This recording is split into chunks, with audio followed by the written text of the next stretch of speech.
అందరికీ ప్రేమ దేవుడు నామానికి మహిమ కలుగునుగాక. మరొక వాగ్దానంతో ఈ ముందుకు రావడానికి చూపిన కృపను బట్టి ఆయనకి మహిమ కలుగునుగాక. ఈ ఉదయకాల సమయం అందు దేవుడు మనకు మాట్లాడుతున్న మాట యెషయా గ్రంథము 25వ అధ్యాయము 1వ వచనము. యెహోవా నీవే నా దేవుడవు, నేను నిన్ను హెచ్చించెదను, నీ నామమును స్తుతించెదను. నీవు అద్భుతం చేసితివి, సత్య స్వభావము అనుసరించి నీవు పూర్వకాలంలో చేసిన ఆలోచనలు నెరవేర్చితివి.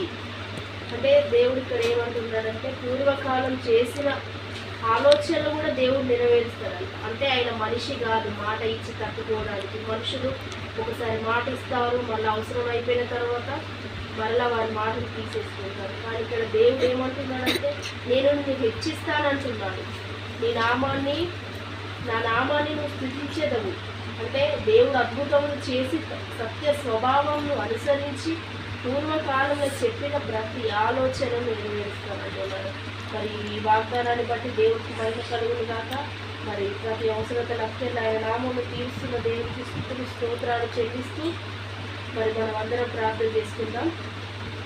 స్తోత్రం స్తోత్రం గొప్ప దేవుడ శక్తివంతుడా, మరి ఈ ఉదయకాల సమయాన్ని బట్టి మీకు వందనాలు తండ్రి. మరి ఇచ్చిన ఈ వాక్యాన్ని బట్టి మీకు వేలాది కృతజ్ఞతాస్తుతులు స్తోత్రాలు తండ్రి. ఎవరెవరు ఏ అవసరతలతో ఉన్నారో ప్రతి అవసరతలు యేసుక్రీస్తు నామమున తీర్చబడదు గాక తండ్రి.